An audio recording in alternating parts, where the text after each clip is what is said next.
सिस्मोंडी के आर्थिक विचार, अर्थात सिस्मोंडी ने कौन कौन से आर्थिक विचार दिए हैं अर्थशास्त्र के संबंध में, अर्थव्यवस्था के संबंध में, तो आज हम इनको यहां पर पढ़ने वाले हैं। तो पहले शुरुआत करते हैं कि सिस्मोंडी कौन था।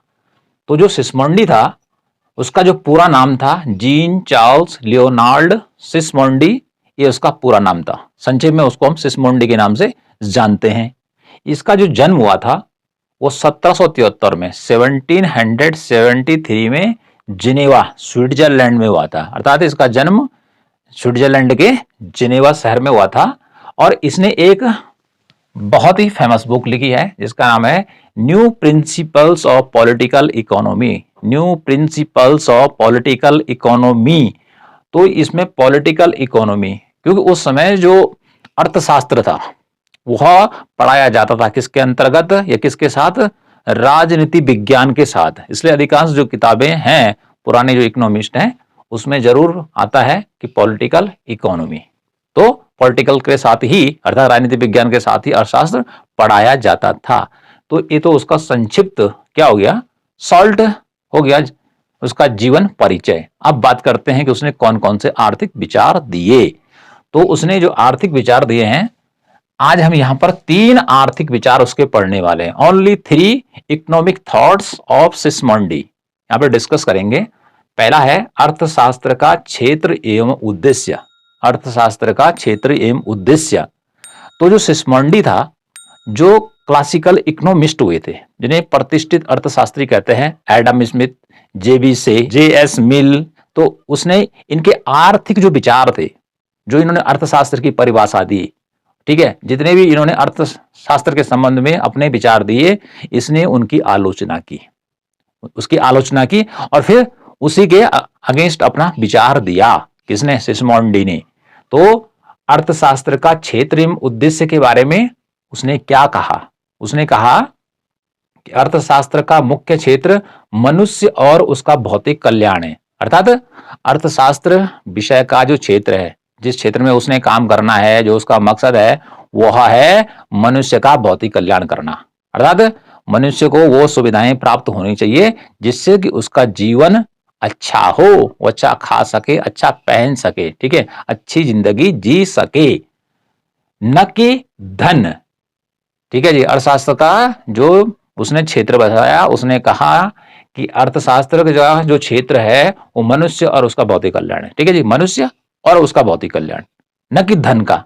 क्योंकि उसने धन की बात इसलिए की क्योंकि इससे पहले जो एडम स्मिथ और उसके जो सपोर्टर थे उनका कहना था कि अर्थशास्त्र धन का ही मात्र विज्ञान है, धन का ही विज्ञान है और इसमें धन को ही पढ़ाया जाता है और धन जो है वो मनुष्य से ऊपर है, कि धन का जो स्थान है वह पहले नंबर पर है और दूसरे नंबर पर मनुष्य है। ऐसा एडम स्मिथ और उसके जो अनुयायी थे उनका मानना था। तो उसकी सिस्मोंडी ने आलोचना की। उसने कहा अर्थशास्त्र धन का विज्ञान नहीं है। ठीक है, उसने कहा ये जो है मानव के भौतिक कल्याण का विज्ञान है। धन किस लिए आदमी कमाता है? ठीक है, अपनी सुविधाओं को पूरा करने के लिए। तो इसने मनुष्य को पहले स्थान पर रखा और धन को दूसरा स्थान दिया। किसने? सिस्मोंडी ने। ठीक किसके? एडम स्मिथ के अगेंस्ट। तो इस प्रकार से उसने जो प्रतिष्ठित अर्थशास्त्री थे उनके विचारों की आलोचना की। उसने क्या कहा? इसी ने अर्थशास्त्र की धन संबंधी परिभाषा ने समाज को 2 वर्गों में बांटा है। अर्थात एडम स्मिथ ने जो धन संबंधी परिभाषा दी थी कि अर्थशास्त्र धन का विज्ञान है, ठीक है जी, इसमें केवल धन पढ़ाया जाता है, मनुष्य का जो उद्देश्य होता है वह एन केन प्रकार क्या होता है, धन कमाना होता है, देश प्रेम, ठीक है, परोपकार की भावना का इंसान पर कोई असर नहीं पड़ता है। तो इस विचार के कारण यूरोप के देशों में उस समय क्या हुआ कि समाज 2 वर्गों में बढ़ गया था, 2 भागों में समाज डिवाइड हो गया। ठीक है, एक बन गया पूंजीपति वर्ग और दूसरा बन गया श्रमिक वर्ग। ये मानता है कौन? सिस्मोंडी। ठीक है, केवल धन का विज्ञान कहने के कारण। ठीक है, समाज 2 वर्गों में बढ़ गया कि एक हो गया पूंजीपति वर्ग और एक हो गया श्रमिक वर्ग। पूंजीपति कौन थे? जो सेठ थे, जिनके उत्पादन के साधनों पर अधिकार था। ओके, और श्रमिक वर्ग वो था कि जिसके पास केवल अपना श्रम ही देने के लिए था, काम कर सकता था, बाकी उसके पास संसाधन कुछ नहीं थे, तो वह इनके यहाँ काम करता था। ठीक है। और जवाब में पूंजीपति श्रमिकों को कम मजदूरी देते थे, जिस कारण से श्रमिक गरीब रहते थे और अपनी जीवन की न्यूनतम आवश्यकताओं को भी पूरा नहीं कर पाते थे, तो उनका शोषण होता था।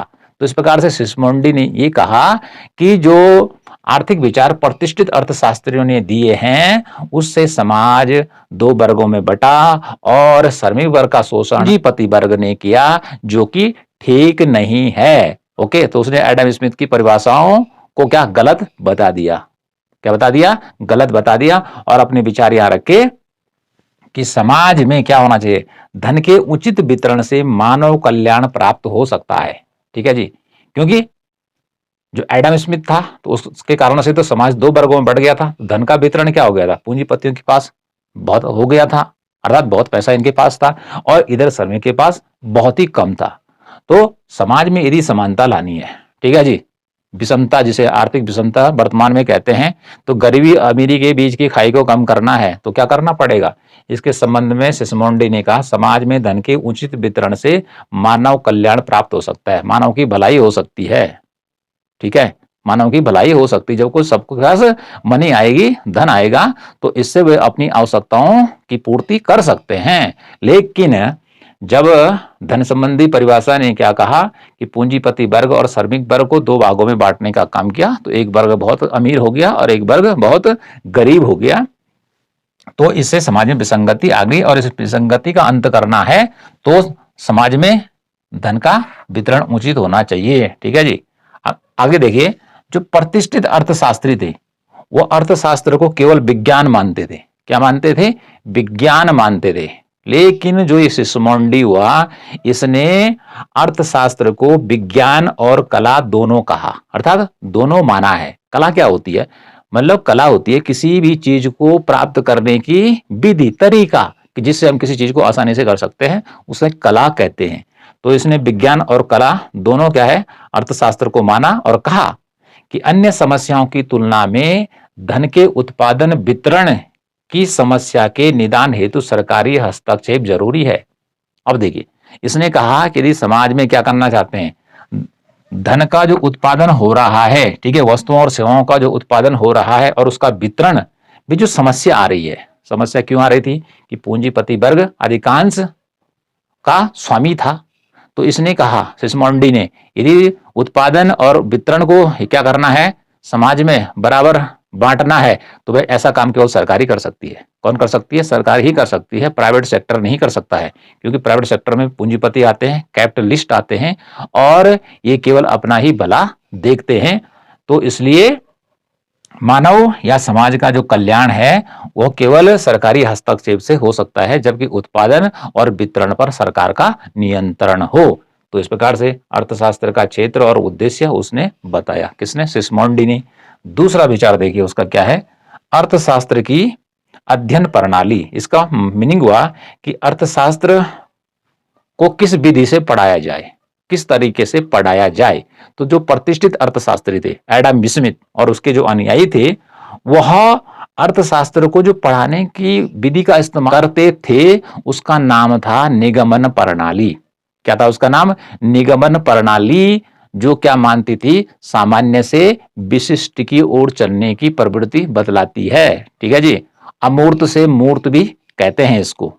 इसका मीनिंग हुआ कि समाज में कुछ नियम होते हैं जो पहले से प्रचलित होते हैं, ठीक है जी, और उन नियमों को एडम स्मिथ जो प्रतिष्ठित अर्थशास्त्री था या उसके जो सपोर्टर थे, वह उसको मानकर सारे समाज पर उसको क्या कर देते थे, लागू कर देते थे।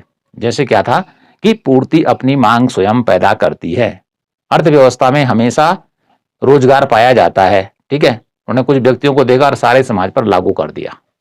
तो इस प्रकार से उनकी जो प्रणाली थी वो कैसी थी, निगमन प्रणाली थी।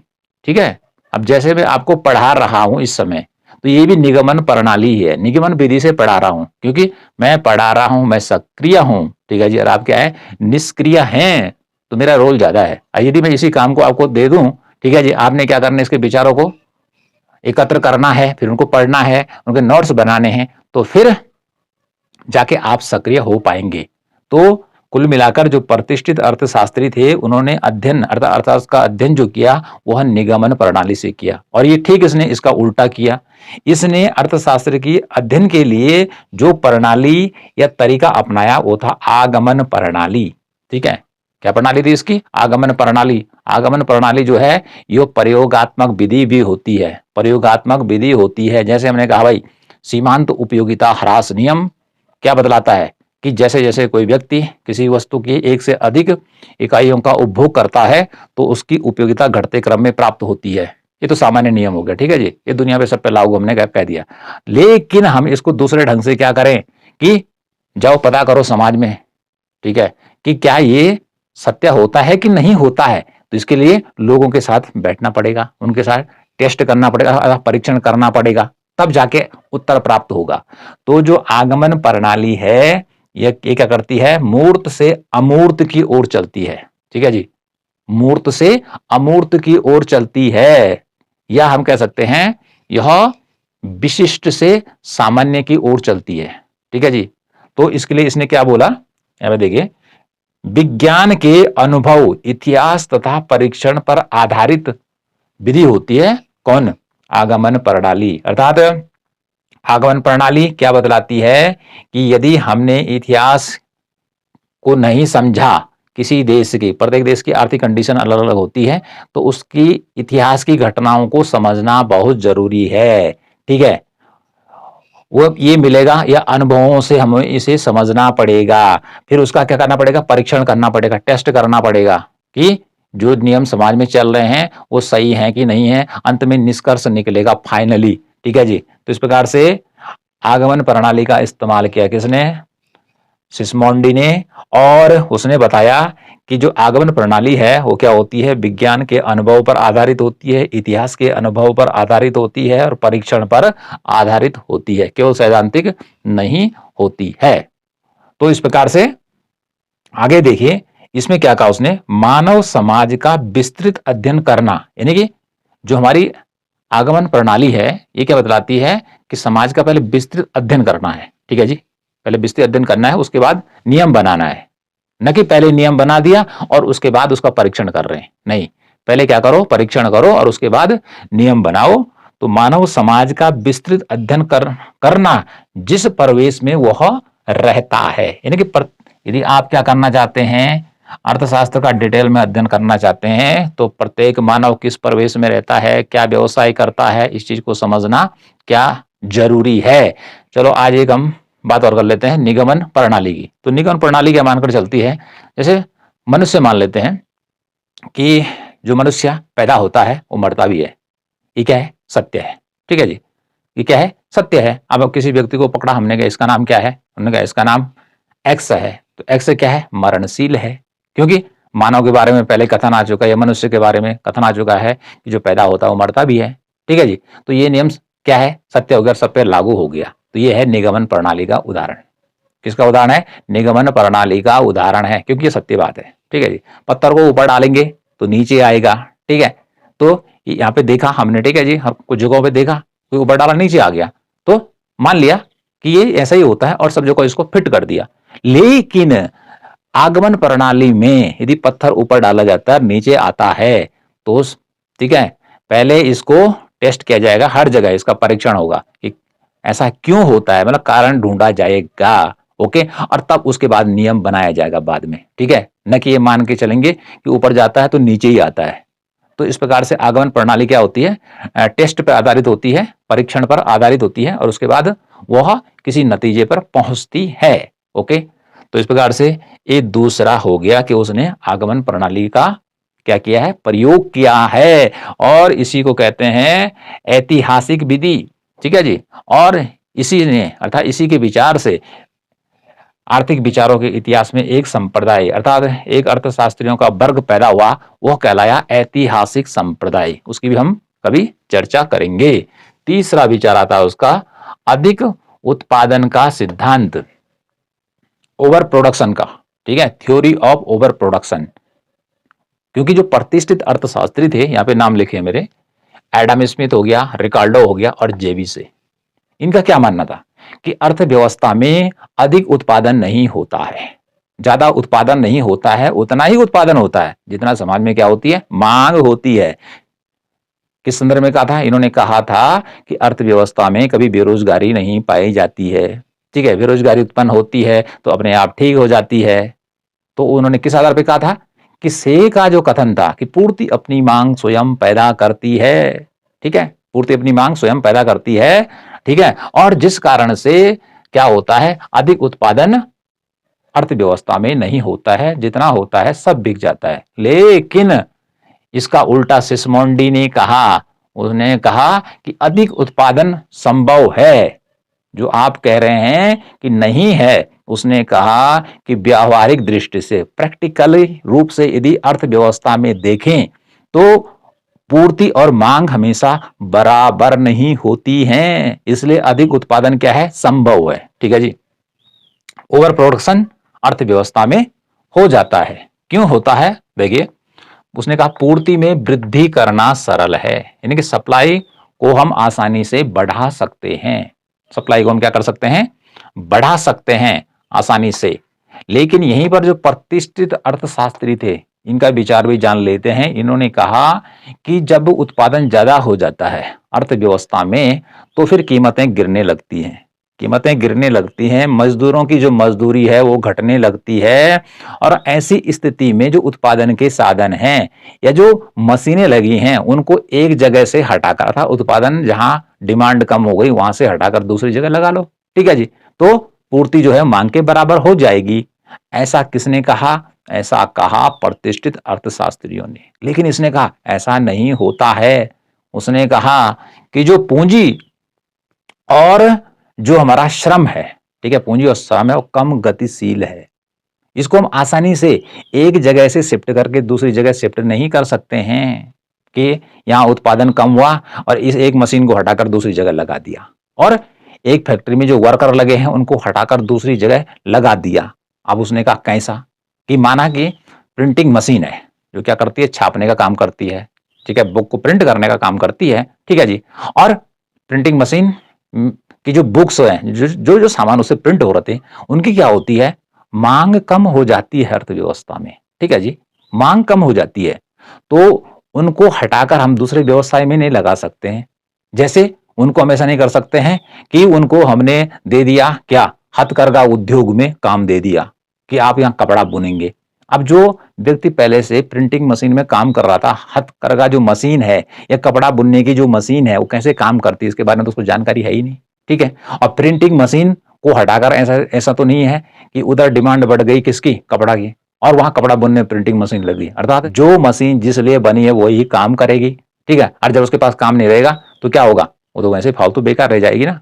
ठीक है, और जो श्रमिक है, अब प्रिंटिंग वाला उधर काम कैसे करेगा कपड़े बुनने में, क्योंकि उसको तो नॉलेज केवल प्रिंटिंग मशीन का है, तो उधर का तो उसको होगा नहीं, तो काम नहीं कर पाएगा। ऐसे में सिस्मोंडी ने कहा जो व्यक्ति जो मशीन जहां लगी है वहीं काम करेगी। ठीक है जी, और उससे दूसरी जगह वह नहीं जा सकती है, दूसरी जगह काम नहीं करेगी वो। ठीक है, तो यहां पर लिखा हुआ है पूंजी को हटाना संभव नहीं है, श्रम को हटाना संभव नहीं है। जैसे मैं कह रहा था कि प्रिंटिंग मशीन में यदि जो श्रमिक लगे हैं, ये मशीन लगी हुई है, यहां डिमांड कम हो गई। ठीक है जी, तो ऐसी स्थिति में ऐसा नहीं है कि इसको हटाकर कपड़ा बुनने में प्रिंटिंग मशीन को लगा दिया। ठीक है जी, प्रिंटिंग मशीन केवल छापने का काम करती है, या कपड़ा नहीं बुन सकती है। प्रिंटिंग मशीन कपड़ा नहीं बुन सकती है। यदि कपड़े में घाटा होता है तो कपड़ा मशीन को, ऐसा नहीं कि उसकी मशीन को प्रिंटिंग मशीन का काम दे दिया, वहां डिमांड बढ़ चुकी है, ऐसा नहीं होगा। ठीक है जी, समझ गई होगी बात।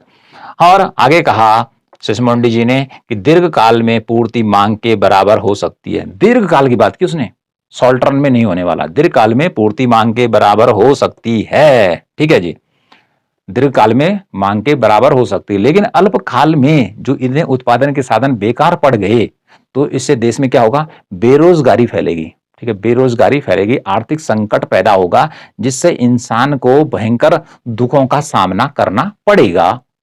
ओके, शॉर्ट रन में, लॉन्ग रन की बात अलग है कि पूर्ति अपनी मांग के बराबर हो सकती है। आगे देखिए, मांग उत्पादन से पहले उत्पन्न होनी चाहिए, क्योंकि जो इधर जेबी से या जो ये प्रतिष्ठित रोजगार के सिद्धांत के मानने वाले थे, ये क्या करते थे कि डिमांड पर ध्यान नहीं देते, मांग पर पक्ष पर ध्यान नहीं देते कि मांग अर्थव्यवस्था में कितनी है वस्तुओं की। ये सीधे इन्होंने कहा कि पूर्ति कर दीजिए आप, ठीक है, उत्पादन करिए, सब बिक जाएगा। तो इसलिए सिस्मोंडी ने कहा मांग उत्पादन से पहले उत्पन्न होना, अर्थात वस्तु की मांग पहले आनी चाहिए। हमें इस चीज की जरूरत है, तो जब किसी चीज की हम जरूरत होगी तभी तो अगल बगल क्या होगा, आदमी सोचेगा था इनको जरूरत है, हाँ यार इस वस्तु की इसको जरूरत है, दुकान खोलते हैं, ठीक है, और उसने पहले ही खोल दिया, अर्थात जरूरत है ही नहीं, तो तब उल्टा होगा। तो मांग उत्पादन से पहले उत्पन्न होनी चाहिए। जब पहले मांग उत्पन्न हो जाएगी तो उसी के बराबर क्या होगी, वस्तुओं की पूर्ति की जाएगी, ऐसा सिस्मोंडी ने कहा, ठीक है, न कि बाद में। ओके जी। अगला इसी ने यहां पर देखिए, अति उत्पादन हानिकारक है। अब देखो हानिकारक क्यों है, अति उत्पादन यदि हो गया तो वस्तुओं के दाम गिरते हैं, अधिकांश लोग क्या होते हैं, बेरोजगार हो जाते हैं, महामंदी फैल जाती है, तो इससे देश की अर्थव्यवस्था चरमरा जाती है, लोगों का जीवन यापन करना क्या होता है, बड़ा कठिन हो जाता है। तो इसलिए अति उत्पादन क्या होता है, हानिकारक होता है।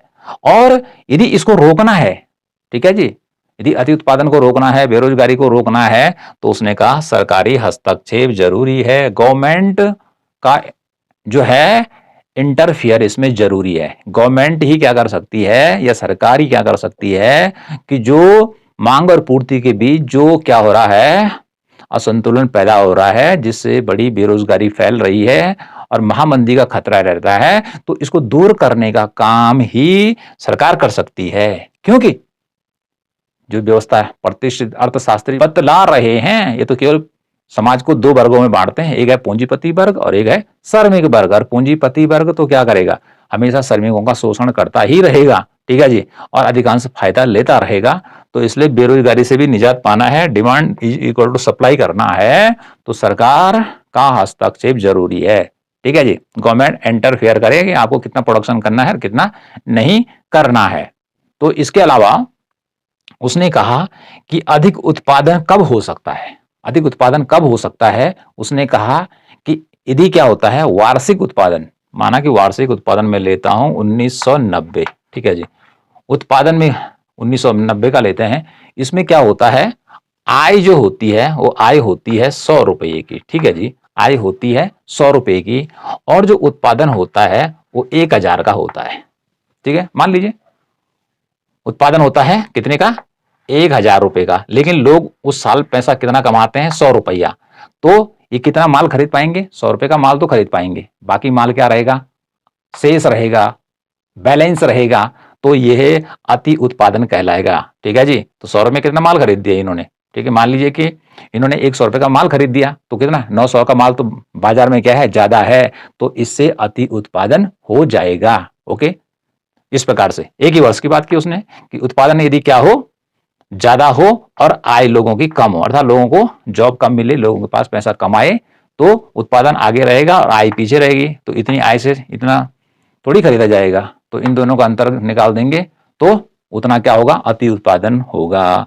दूसरा भी कहा उसने, यदि क्या होता है कि जैसे 90 की बात कर दी मैंने, और 1989 की बात कर लेते हैं कि 89 में जो पैसा कमाया गया, ठीक है जी, जो आय प्राप्त हुई और उस पैसे से 90 में जो उत्पादन हुआ, इससे वस्तुएं खरीदी जाती हैं, ठीक है जी, यहां कमाए गए पैसे से यहां की वस्तुएं खरीदी जाती हैं, तो तब भी अधिक उत्पादन होगा। अब क्यों होगा, क्योंकि इधर का पैसा तो इधर खर्च हो रहा है, ठीक है, तो इधर का जो उत्पादन है, इधर का पैसा कितना रहेगा, माना कि उस समय का पैसा इनके पास इतना है, ठीक है जी, और इस साल का पैसा इनके पास 100 और हो गया, 200 हो गया, रुपया हो गया, लेकिन जो उत्पादन है वो उत्पादन पता चला कि 1500 है, ठीक है, तो 300 रुपए का ही क्या होगा, डिमांड हो गया, और उसके बाद 1300 की क्या रहेगी, अधिपूर्ति रहेगी, ज्यादा माल क्या रहेगा, अर्थव्यवस्था में रहेगा। इसीलिए उसने कहा अधिक उत्पादन का सिद्धांत होता है, अर्थात अधिक उत्पादन अर्थव्यवस्था में होता है, जो कि प्रतिष्ठित अर्थशास्त्रियों ने कहा था कि अति उत्पादन नहीं होता है। तो इस प्रकार से आज मैंने आपको सिस्मोंडी के 3 आर्थिक विचार यहां पर पढ़ाए हैं, किसके, सिस्मोंडी के, तो आपने इनको याद करना है और इसके नोट्स बनाने हैं। तो मिलते हैं इसके नेक्स्ट वीडियो में।